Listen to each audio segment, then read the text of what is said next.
Hello and welcome to another installment of Philosophy 101, a series of videos that I'm putting together to give you an introduction to philosophy that goes beyond just the ideas of philosophy, but actually provides you with the tools that you need to actively engage in the act of philosophy. So at the moment, we are on our political philosophy module, which we started in the last video, where we introduced some of the foundational ideas in political philosophy, including justice, authority, and the social contract. So today we are going to hone in on one of those particular concepts, and that is the concept of justice, a cornerstone of political thought. Justice has been a subject of philosophical inquiry for centuries, if not throughout all of human history, influencing laws and policies and social norms. It's not just an abstract ideal, but a pressing, practical question. How should we organise our society to be just? So in order to answer that question, we're going to explore the concept of justice as it appears in the ancient world. And then we are going to come forward in time and we're going to start thinking about some modern theories of justice. And after that, we're going to think about social justice and some of the contemporary debates. And then we're going to have a go at figuring out how to apply justice in practice. All very exciting. Well, I thought so anyway. So let's begin by examining how justice was conceptualized in the ancient world, in ancient philosophy, starting with, as we often do when we think about ancient philosophy, starting with Plato and then moving on to Aristotle. We will explore how these ideas evolved and how they still inform debates today.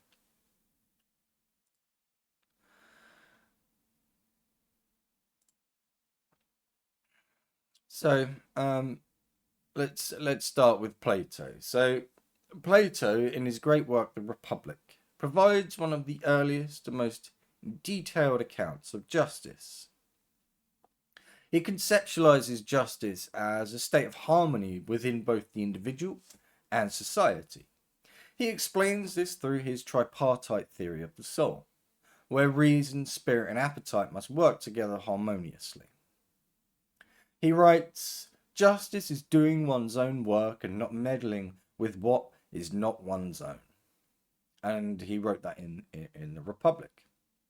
So justice, according to Plato, is achieved when every part of the soul performs its proper function, with reason guiding the other parts. Similarly, in a just society, each class, and Plato set the classes, the sort of social classes out as rulers or philosopher kings, warriors, and producers. So that's how Plato defined each class. So, as according to Plato, each class fulfills its unique role without interfering with the others, and he compares this harmony to the strings of a lyre, which is like a stringed instrument with a U-shaped frame and a yoke. And this lyre must be properly tuned to produce a beautiful sound. In this sense, justice is not about fairness, but about fulfilling one's nature and maintaining social order, societal order, rather. The rulers, or philosopher kings, as Plato set them out, govern with wisdom.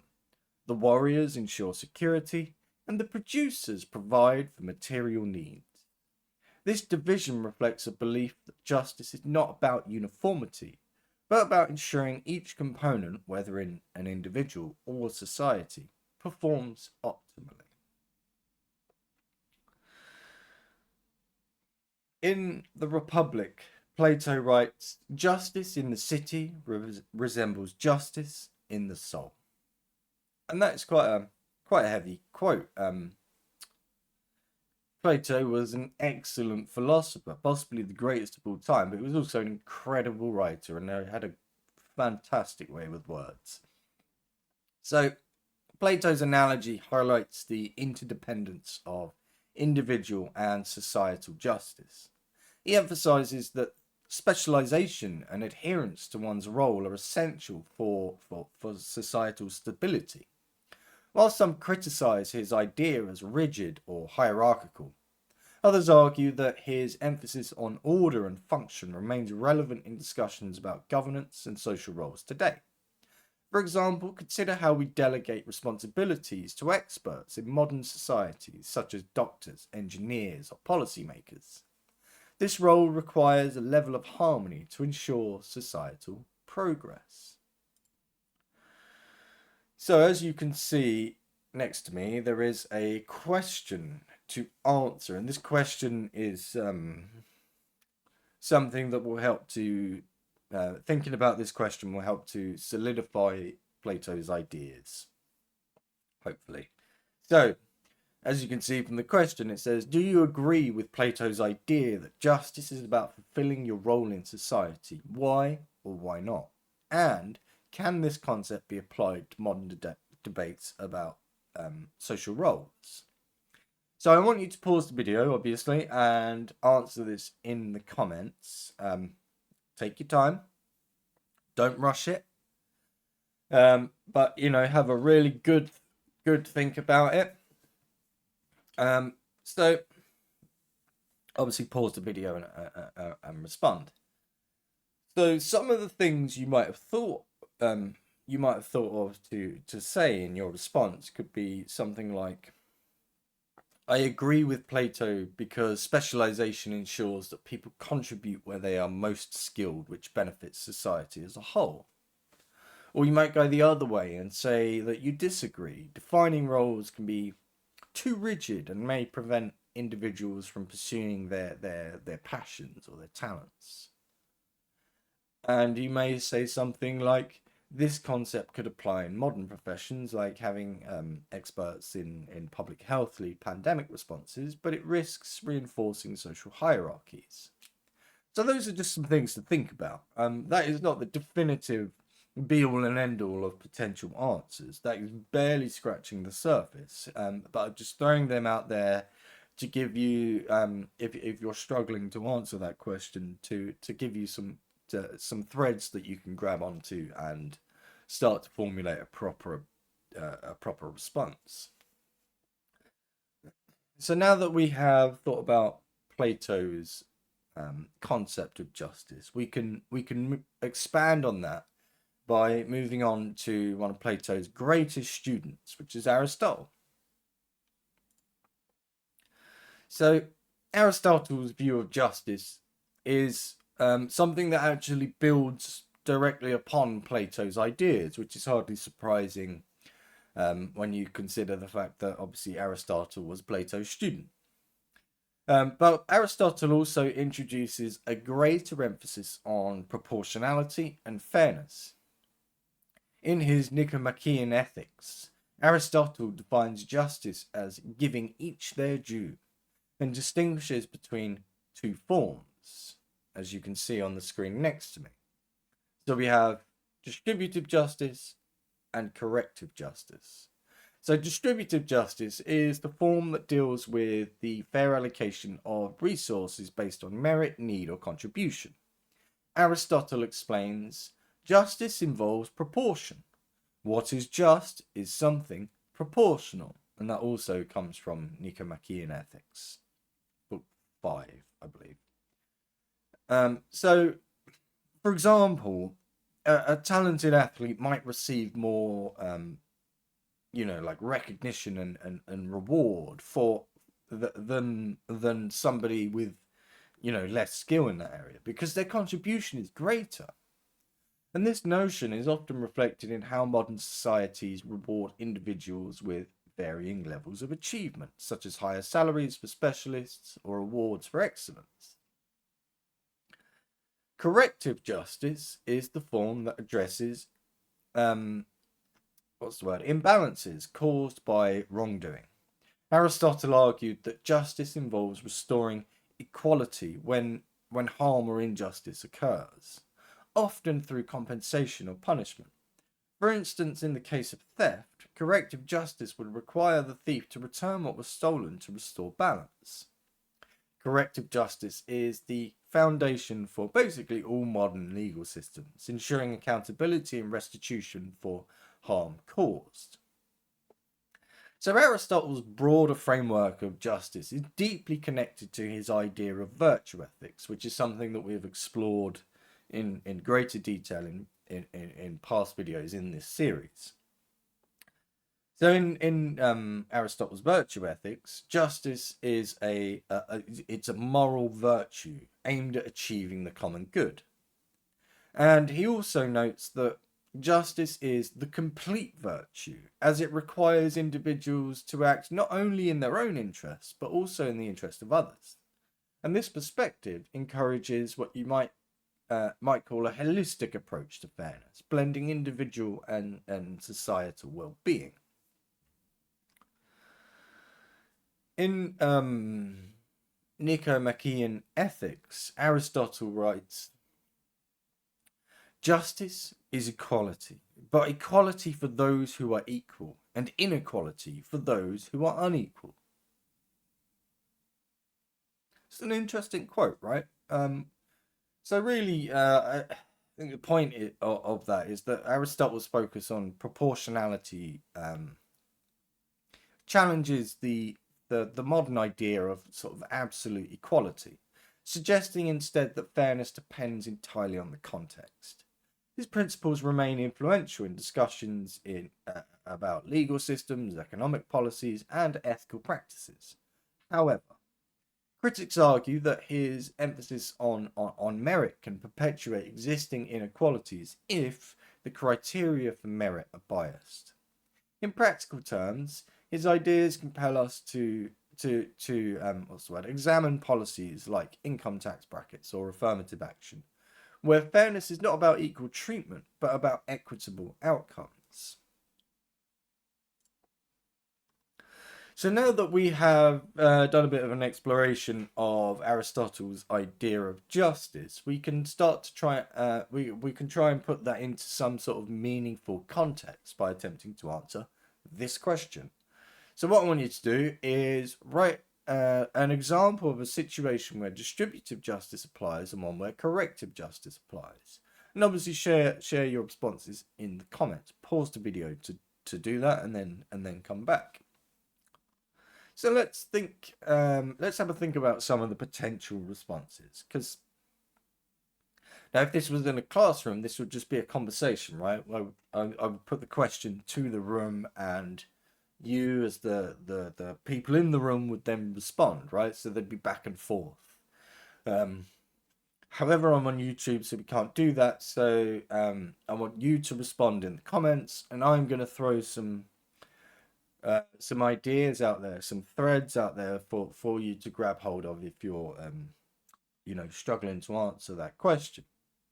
So let's think about some of those potential threads, those potential responses. So you might say something like distributive justice applies in college admissions or university admissions, where scholarships are awarded based on merit or financial need. And corrective justice applies when a company compensates employees for unpaid overtime. Or you might say something like, an example of distributive justice is allocating resources during disaster relief based on the severity of need. Corrective justice might involve, like a court ordering sort of restitution for stolen property.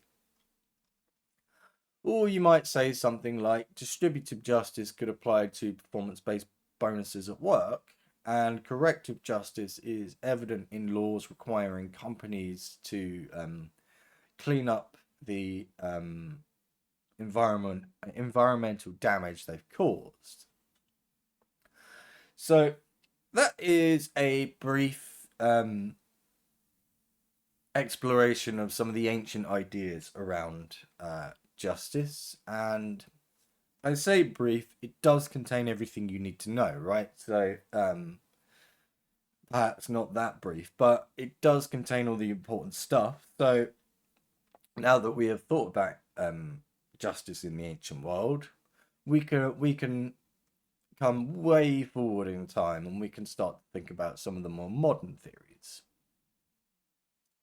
So let's start with John Rawls and his concept of justice as fairness. So John Rawls' contribution to political philosophy lies in his innovative approach to justice in his great work, A Theory of Justice. He introduces the concept of original position, a hypothetical scenario where individuals design the principles of a society, a just society, while behind a veil of ignorance. And this veil ensures that participants do not know their own position, class, race, or abilities, forcing them to choose principles impartially. The intention is to prevent any self-serving biases, ensuring that the resulting principles are universally fair, or at least as close as we can get to universally fair. So Rawls, as you can see on the screen next to me, Rawls proposes two principles of justice. So equal basic liberties. So what does that mean? It means that every individual is entitled to the same basic rights and freedoms, such as freedom of speech and religion. And these liberties are absolute and must be equally distributed. And we have the difference principle. And that just means that inequalities are permissible only if they benefit the least advantaged member of society. For example, higher incomes for doctors might be justified because their work benefits everyone, particularly the disadvantaged, i.e. the poor and the sick. So Rawls writes in A Theory of Justice, he writes, the principles of justice are chosen behind a veil of ignorance. And this, This approach prioritizes fairness and seeks to prevent systemic exploitation or discrimination. By focusing on the least advantaged, Rawls' theory emphasizes the moral obligation to create opportunities for all, ensuring that no one is left behind. His ideas resonate in contemporary debates about universal healthcare, progressive taxation, and social welfare policies. So Rawls' theory has been widely applied in debates about welfare, healthcare, and economic policies. It provides a framework for addressing systemic inequalities while respecting individual freedoms.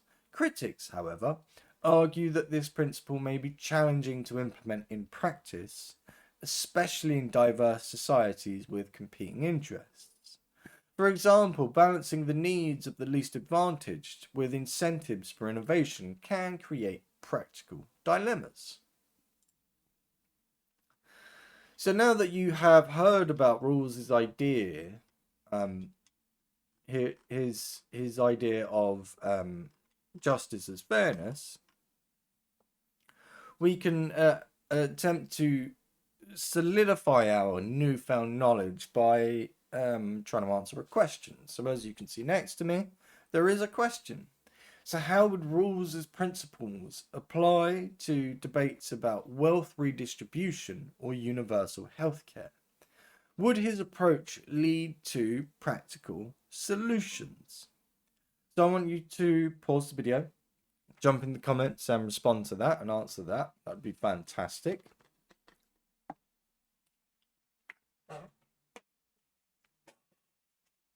So let's think about some potential responses, some threads that you could perhaps grab hold of and flesh out a solid answer from. So one such response might be that Rawls' focus on fairness supports wealth redistribution because it ensures the least advantaged have access to basic needs like healthcare. Or you may say something like his approach is practical, but it might not address the complexities of implementing such policies in a globalized economy. Or you may say something like, while his principles promote fairness, they may conflict with those who prioritize individual property rights over societal benefits. Now, obviously, these threads that I'm just throwing out there, these potential responses, they are very brief, they're very short. They are just the beginning. So if you are sort of struggling to answer the question, then grab hold of one of those threads that feels to you like the one you sort of most agree with, and then try and flesh out that answer. And in the process, it will get your what's the word, your brain ticking over, and then it will, your answer will just flow out of you from there. So grab hold of one of those threads and use that as a starting point if you are struggling to get that question answered. Otherwise, just jump straight in and answer it. So now that we've thought about John Rawls, we can move on and think about Robert Nozick and his concept of libertarian justice. So Robert Nozick's libertarian philosophy, which he presented in Anarchy, State and Utopia, challenges Rawls' framework by emphasizing individual rights and minimal state interference. Nozick's entitlement theory of justice outlines 3 key principles: justice in acquisition, justice in transfer, and rectification of injustice. So what is justice in acquisition? Well, it just means that resources must be acquired justly, meaning they should not harm others or violate their rights. For instance, land acquired through fair purchase or labour meets this criterion. And justice in transfer means that voluntary exchanges between individuals are just as long as they respect property rights. For example, selling a car to a willing buyer at a mutually agreed price constitutes as a just transfer. And what was the other one? Rectification of injustice. So this just means that any violations of justice in the acquisition or transfer must be corrected. And this principle addresses historical injustices such as reparations for stolen property or rectifying harm caused by fraud. In Anarchy, State and Utopia, Nozick wrote, "Individuals have rights, and there are things no person or group may do to them without violating their rights." So as you can see, or as is perhaps evident from that, Nozick, vehemently opposes redistributive policies, arguing that they infringe on personal liberty and property rights. For Nozick, the state's role should be limited to protecting individuals from force, fraud, and theft. Nozick's philosophy resonates with those who prioritize freedom and self-reliance. However, critics argue that it overlooks systemic inequalities and fails to address how historical injustices, things like slavery or colonization, have shaped current sort of disparities. Also, the question of how to rectify past injustices without violating existing property rights creates a, shall we say, significant ethical challenge. So let's, now that we have got our head around Nozick's idea of libertarian justice, let's try and cement our newfound knowledge by answering a question. So what I want you to do is write an argument for or against the idea that redistribution violates justice. And obviously post your response in the comments. And again, I've got some threads for you to pull at, as it were, if you are struggling to get started with answering this question. So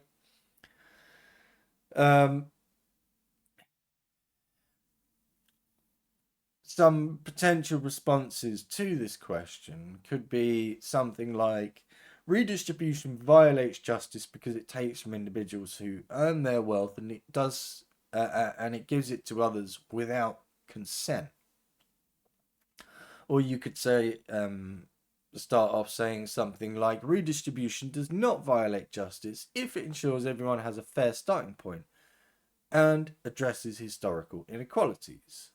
Or you could say something like, while redistribution limits individual liberty, it can be justified to ensure social stability and equal opportunities.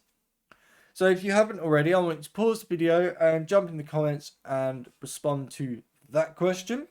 So that question again is, write an argument for or against the idea that redistribution violates justice, and obviously post your response in the comments.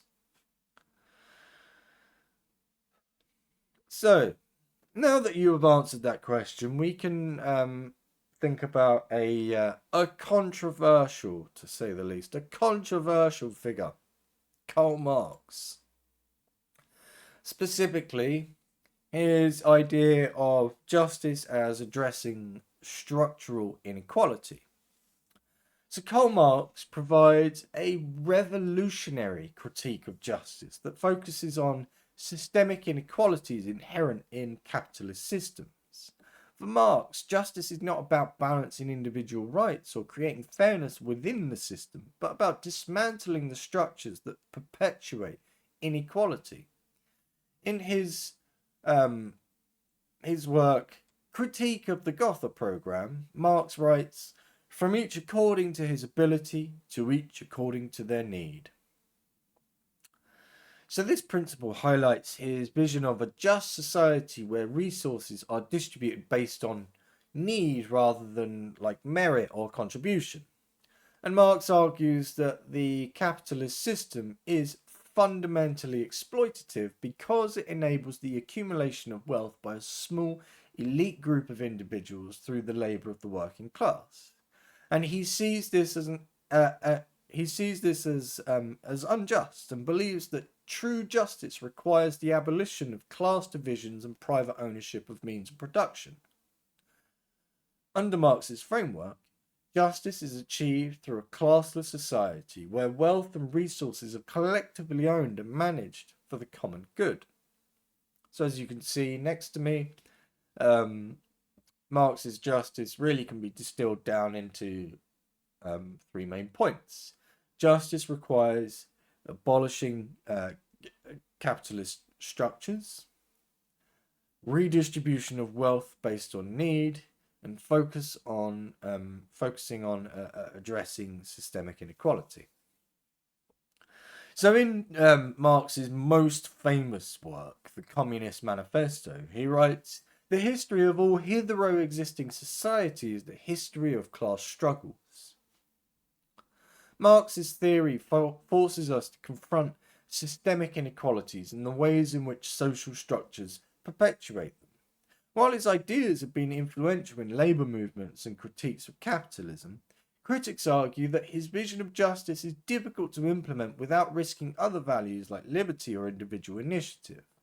Marx's focus on structural change, however, remains highly relevant in discussions about economic inequality, workers' rights, and wealth redistribution.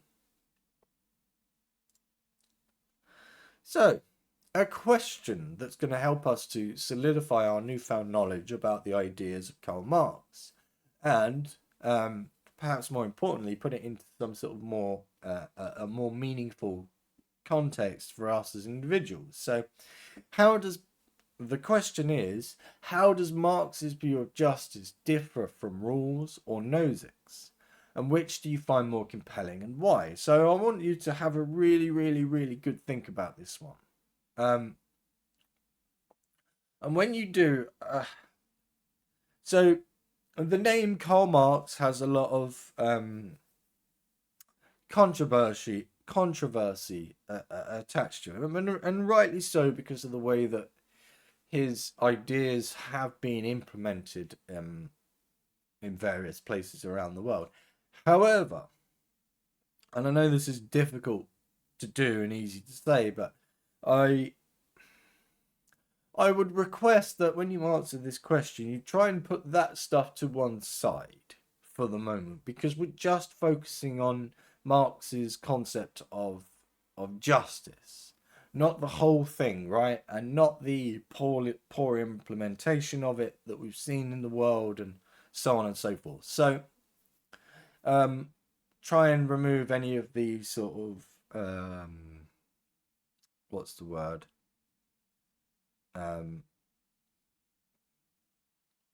You know, like sort of negative assumptions that you bring with you about Marx because of the way communism has played out in the world, essentially, because that can get in the way of objectively answering this question and really putting the ideas through the ringer, you know. So try and put that stuff to one side if you can, because there's a lot of cultural stuff tied up in that that's not necessarily directly tied to the ideas, and so on and so forth. And that whole mess is more than just this one singular idea of justice. There's a whole lot more to it. So I know it's difficult, but try and put that stuff to one side and just think about the idea as it's been presented to you here today, because that's the important bit for this discussion. So, how does Marx's view of justice differ from Rawls or Nozick's? And which do you find more compelling, and why? So pause the video and jump in the comments with that an attempt to answer it. Let's think about some potential threads for you to grab hold of if you are struggling to get started with the question there. So one of those potential threads is, you could say something like, Marx's focus on dismantling systemic inequality is compelling because it addresses root causes of injustice rather than just symptoms. Or you might start by saying, I prefer Rawls' approach because it works within existing systems to create fairness, which seems more practical. Or you might say something like, Nozick's emphasis on individual liberty conflicts with Marx's call for collective ownership, but it provides a stronger safeguard for personal freedoms. So, now that we have thought about the ideas of Karl Marx and Robert Nozick and John Rawls, we can move on and we can start to think about a concept called social justice, which is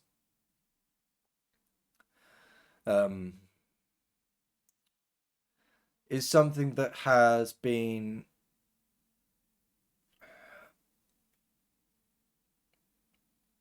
pushed to the forefront more and more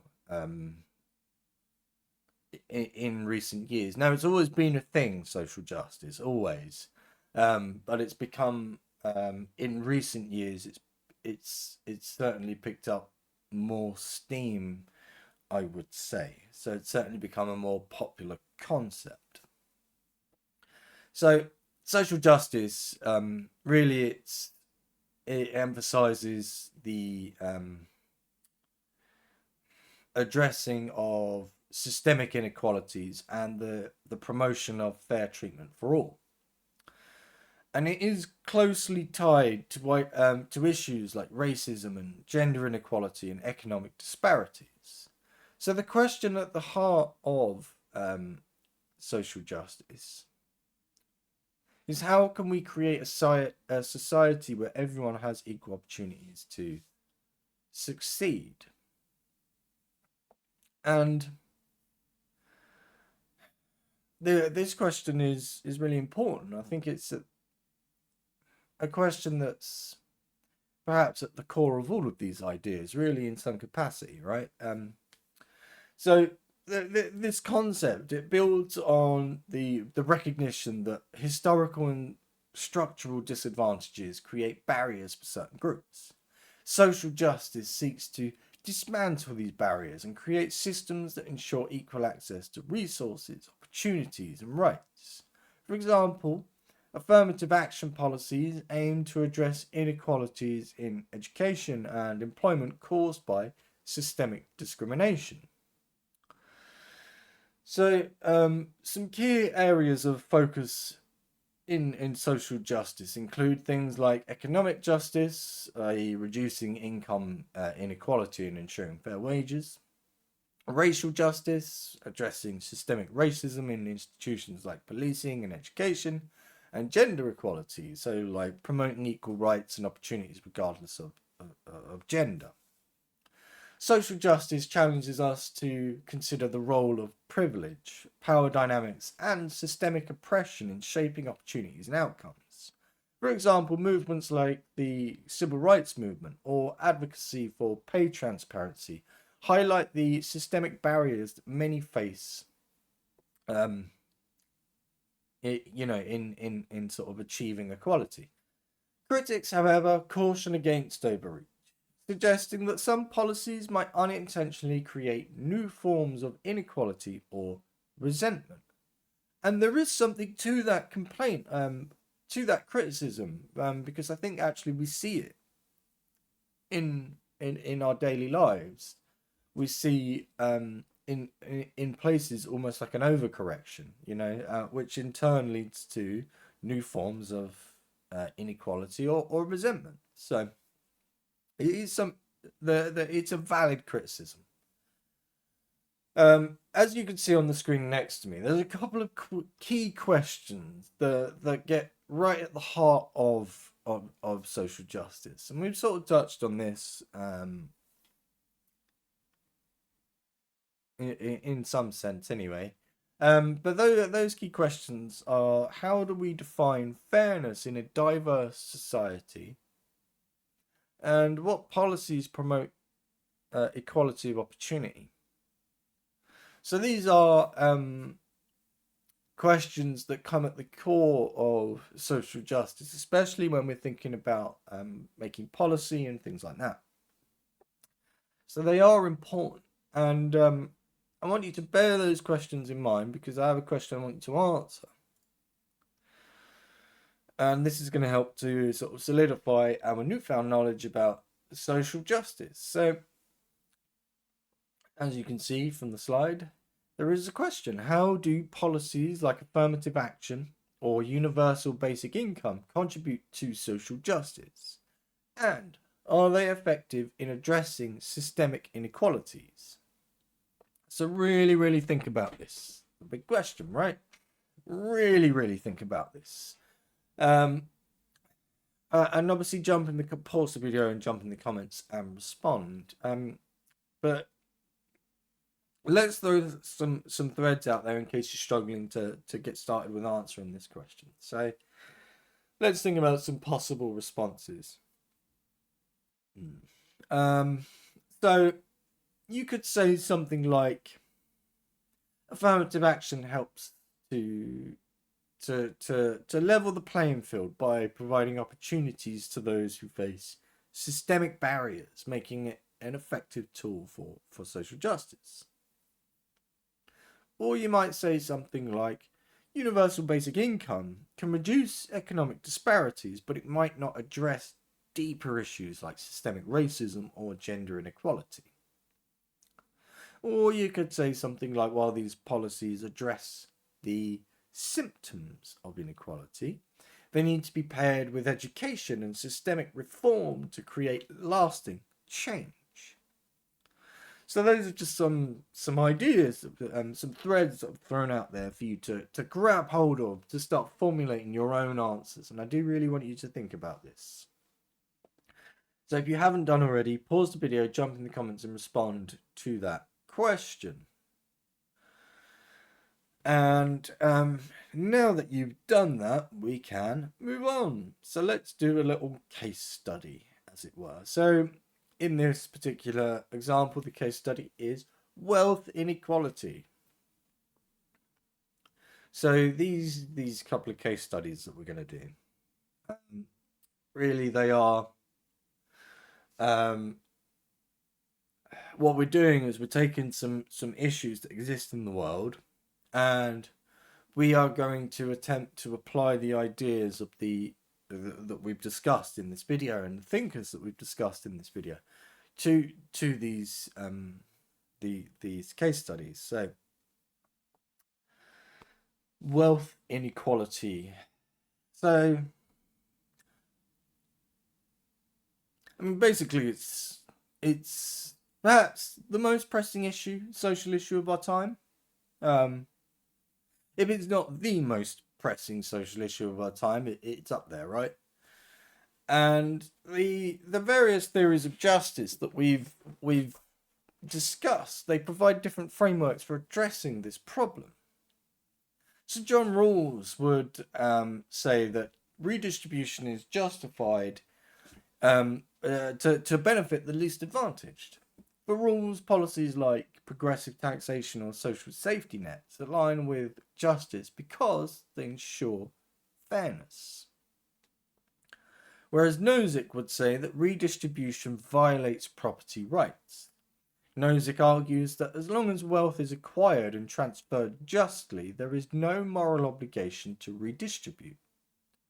Whereas Marx would say that justice requires abolishing systems that perpetuate inequality. So Marx views wealth inequality as a symptom of capitalist exploitation and calls for structural change. So each of these perspectives offers insights into the moral and practical challenges of addressing wealth disparities. For instance, while progressive taxation might align with Rawls's theory, it faces opposition from the Libertarian perspectives, emphasizing individual rights. Similarly, Marxist approaches, though radical to say the least, they force us to question the systemic structures that allow wealth to concentrate disproportionately.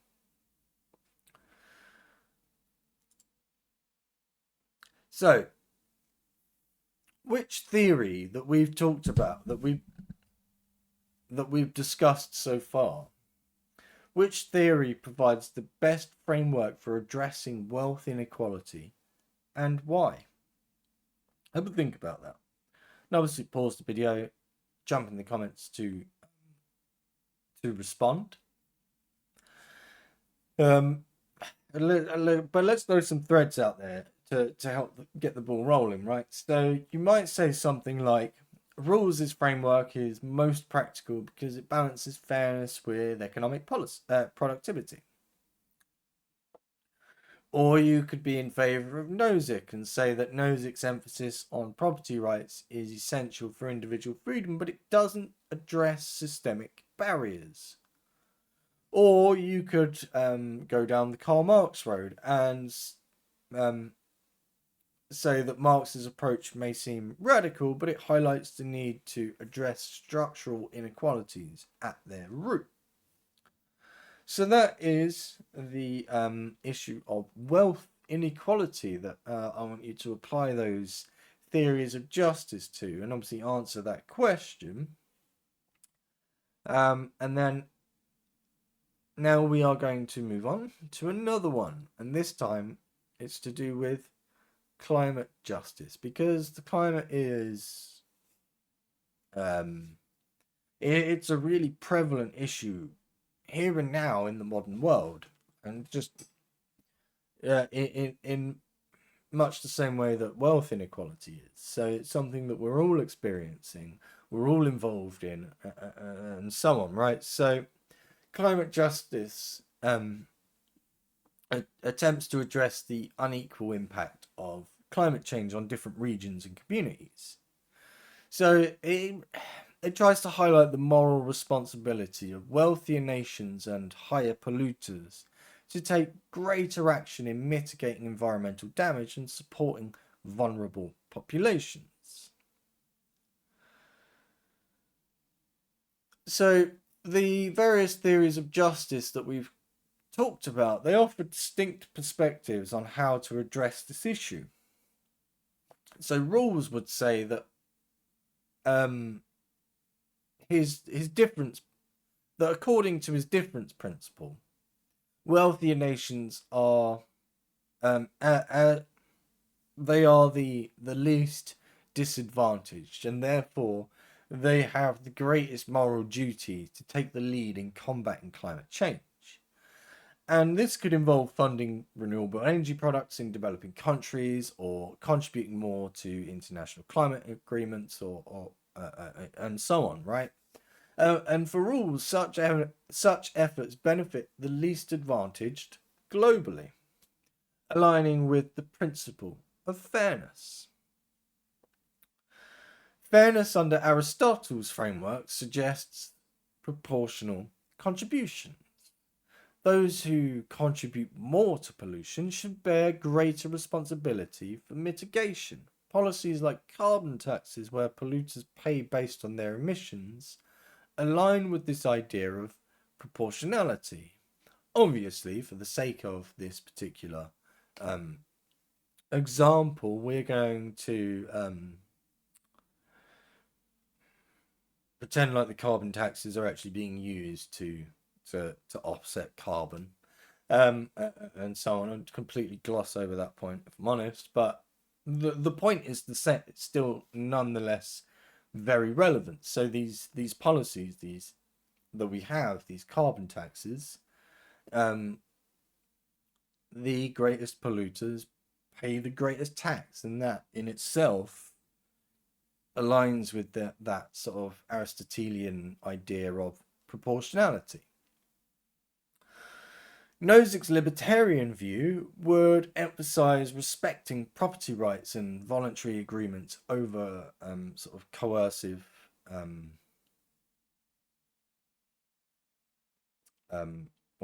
coercive policies. So as an example, solutions like market-driven innovations or incentivizing private companies to develop sort of green technologies aligns with this approach. So climate justice is not just about addressing the environmental harm, but also ensuring that vulnerable communities, who often suffer the most from climate-related disasters, receive the necessary support to adapt and thrive. And this includes policies like climate reparations, disaster relief, and equitable access to clean energy. So now that we've looked at the different views specifically against the backdrop of climate justice, we can try and answer a question. So how would Rawls or Aristotle's views on fairness apply to climate justice? What responsibilities do wealthier nations have in addressing global warming? So let's think about that, right? I'm going to throw out some potential threads for you and whatnot, but I do want you to pause the video and jump in the comments and respond with your own answer. So how would Rawls or Aristotle's view on fairness apply to climate justice, and what responsibilities do wealthier nations have in addressing global warming? So you might say that Rawls's principles suggest that wealthier nations should take the lead because they have more resources and historically contribute more to pollution. Or you might say that Aristotle's focus on proportionality aligns with policies like carbon taxes, where those who pollute more pay more. So have a think about that, right? And jump in the comments and respond. It's okay to use the threads that I've thrown out there, but you must build upon them. These brief sentences that I've thrown out there as suggestions as potential answers to all of these questions so far. They are just the beginning. They are just a little what's the word? Basically, it's a bribe to bribe you into producing your own answer, but give you a starting point to jump off of, so try not to just regurgitate what I've said. Try and, if you are going to take those threads, expand upon them, because we are here to think. That's the point of, at its core, that is the point of philosophy, right? We are here to think deeply about things, so do so. So from all of our discussions so far, I think it's pretty obvious that that justice is a complex and deeply contested concept, but it remains central to political philosophy and our everyday lives. Whether we focus on fairness, liberty, or equality, theories of justice guide us in addressing societal challenges. And as we've seen, different philosophers offer unique perspectives on what it means to create a just society. Plato and Aristotle emphasized harmony and proportionality. Rawls and Nozick offered contrasting visions of fairness and liberty. And modern social justice movements bring these ideas into contemporary debates. And also Karl Marx offered us a vision of basically upending the capitalist system, right? So now the question of justice is not just academic. It shapes the policies and the decisions that we make in our communities, governments, and global organizations. But perhaps more importantly, it also shapes every single decision we make in our daily lives. So whether we are discussing wealth redistribution, affirmative action, climate change, or any number of other issues, justice provides a framework for evaluating what is right and fair. So before we part ways, I have one final question for you, or one final task. I want you to write a short paragraph answering this question. Which theory of justice do you find most applicable to contemporary issues and why? So you could say, say something like Rawls' theory resonates because it prioritizes fairness and the needs of the least advantaged, which is sort of crucial in today's unequal society. Or you could say something like, I find Aristotle's emphasis on proportionality compelling because it balances fairness with recognizing individual contributions. Or you might say something like Nozick's approach appeals to me more because it protects individual freedoms while encouraging voluntary cooperation and innovation. But those are just some threads for you to grab hold of and start thinking about this question and hopefully answering this question. So that question again is, which theory of justice do you find most applicable to contemporary issues and why? So I look forward to reading your responses to all of these questions.